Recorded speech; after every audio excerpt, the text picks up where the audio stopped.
అనుబంధ సంస్థలన్నీ కూడా పూర్తి చేసి త్వరగా ఇవ్వాలని చెప్పి కోరుకుంటున్నారు. జగన్మోహన్ రెడ్డి గారు ముఖ్యమంత్రిగా 5 సంవత్సరాలు పరిపాలించిన విషయం మీ అందరికీ తెలుసు. ఆయన పరిపాలన అంతా ఏ విధంగా జరిగిందో, పేదలు ఏ విధంగా పార్టీలకు అతీతంగా లబ్ధి పొందారో మీ అందరికీ తెలుసు. కానీ రాష్ట్రంలో అన్ని నియోజకవర్గాల్లో పార్టీ నాయకులు కార్యకర్తలు మాత్రం నష్టపోయినారు, బాగా ఇబ్బందులు పడ్డారు. ఇది జగమెరిగిన సత్యం, అందరికీ తెలుసు. జగన్మోహన్ రెడ్డి గారు ఈ మధ్యన ఏ సమావేశం జరిగినా ఒక్క మాట చెప్తున్నారు, మరలా మనం అధికారంలోకి వస్తున్నాం, పార్టీ నాయకులకు కార్యకర్తలకు పెద్దపీట వేస్తాను, మీరే గ్రామాల్లో ప్రభుత్వం ఇచ్చే పథకాలన్నీ కూడా మీ చేతుల మీదుగానే ఇస్తానని చెప్పి జగన్మోహన్ రెడ్డి గారు చెబుతున్న విషయం కూడా మీ అందరికీ తెలుసు. ఖచ్చితంగా పార్టీ నాయకులు కార్యకర్తలు పార్టీకి పట్టుకొమ్మలు, జగనన్న సైన్యం. పార్టీ నాయకులు కార్యకర్తలు అనేవాళ్ళు ఉంటేనే గ్రామాల్లో పార్టీ పటిష్టంగా బలంగా ఉంటుంది. జగన్మోహన్ రెడ్డి గారు కూడా ఏ సమావేశం జరిగినా మిమ్మల్ని ముందు పెట్టుకుంటాను, మిమ్మల్ని ముందు పెట్టుకుని పార్టీని నడిపిస్తాను, ప్రభుత్వాన్ని మీ చేతుల మీదుగా నడిపిస్తానని చెప్పి చెప్తున్నాను.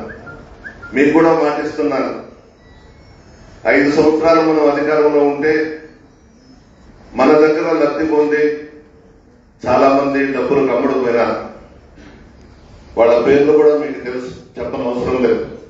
కానీ నిజాయితీగా చిత్తశుద్ధితో పార్టీని, జగన్మోహన్ రెడ్డి గారిని, ప్రసన్న కుమార్ రెడ్డిని నమ్ముకున్నది మీరు, మా కండగా ఉన్నది మీరు. ఈ కష్టకాలంలో మన ప్రభుత్వం అధికారంలోకి రావడం ఖాయం, మిమ్మల్నే దగ్గర పెట్టుకుంటాం, మీకే అన్ని అవకాశాలు కల్పిస్తాం. ప్రతి ఊర్లో కూడా ప్రభుత్వం ఇచ్చే ప్రతి పథకాన్ని కూడా మీ చేతుల మీదుగా పేద ప్రజలకు అందే విధంగా చేస్తానని చెప్పి కూడా మనం చేస్తా ఉన్నాం. ఈ రోజు ఎవరైతే కష్టకాలంలో,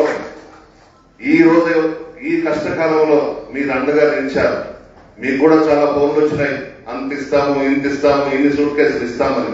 మాకు సూట్ కేసులు వద్దు, మీరు ఇచ్చే డబ్బు వద్దు, మాకు పార్టీ కావాలి, జగన్ కావాలి, ప్రసన్న కావాలని చెప్పి నిజాయితీగా నిలబడ్డారు. మనం కూడా మారాలి. గత చాలా పొరపాట్లు చేశాం. దగ్గర ఉండి అన్ని విధాల లబ్ధి పొందిన వాటే సూట్ కేసులు తీసుకొని వెళ్ళిపోయినారు.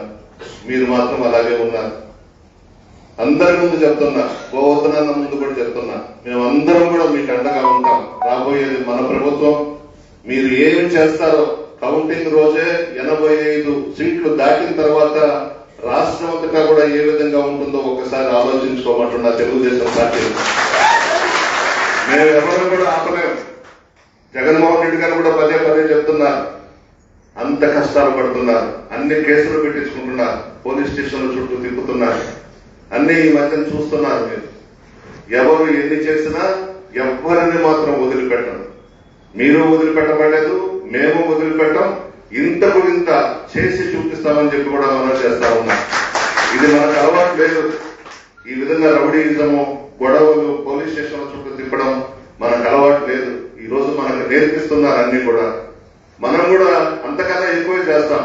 మనమే ఇళ్లలో కూర్చోబడేది అధికారం వచ్చేసిందని చెప్పి వాళ్ళు ఈ రోజు చేసే ప్రతి దాడిని తిప్పి కొడతాం, మనమేందో చూపిస్తాం, ఇంతకన్నా ఎక్కువ చేసి చూపిస్తామని చెప్పి మనం చేస్తా ఉన్నాం. ఈ రోజు నెల్లూరు జిల్లా తీసుకుంటే కాకాని గోవర్ధన్ రెడ్డి గారు పార్టీ అధ్యక్షులుగా చాలా కష్టపడి పనిచేస్తా ఉన్నారు. నిత్యం పత్రికా విలేకరుల సమావేశం పెట్టడం, ప్రభుత్వం చేస్తున్నటువంటి తప్పిదాలన్నీ కూడా ప్రజలకు తెలియజేయడం, చాలా కష్టపడి పనిచేస్తున్నారు. ఒకటే మనం చేస్తా ఉన్నా, కాకాని గోవర్ధన్ రెడ్డి గారి నాయకత్వంలో నెల్లూరు జిల్లాలో అన్ని నియోజకవర్గాల్లో వైఎస్ఆర్ కాంగ్రెస్ పార్టీ అభ్యర్థులను గెలవబోతా ఉన్నాం. ఈ 2 సంవత్సరాల్లోనే ఈ ప్రభుత్వం మీద ఎంత వ్యతిరేకత వచ్చిందో మీ అందరికీ తెలుసు. ప్రజలను గాలి వదిలేశారు. తండ్రి కొడుకులు ఇద్దరు అవినీతికి పాల్పడుతూ కోట్లకు పడగలెత్తుతా ఉన్నారు. ప్రజలు ఏమైపోయినా పర్వాలేదు, రాష్ట్రం ఏమైపోయినా పర్వాలేదు, ప్రతి ఇష్యూ మీద ఈరోజు గోవర్ధన్ రెడ్డి గారు స్పందిస్తూ పార్టీని జిల్లాలో ముందుకు నడిపిస్తున్నారు. ఆయన నాయకత్వంలో మనం అందరం పనిచేస్తాం, పార్టీని బలోపేతం చేస్తామని చెప్పి మనవి చేస్తూ ఇప్పుడు ఇచ్చినటువంటి అనుబంధ సంస్థలన్నీ కూడా ఒక 2 రోజుల్లో చలపతి గారు చెప్పిన విధంగా రేపు ఈవినింగ్ కల్లా ఇవ్వాలని చెప్పి కోరుకుంటూ సెలవు.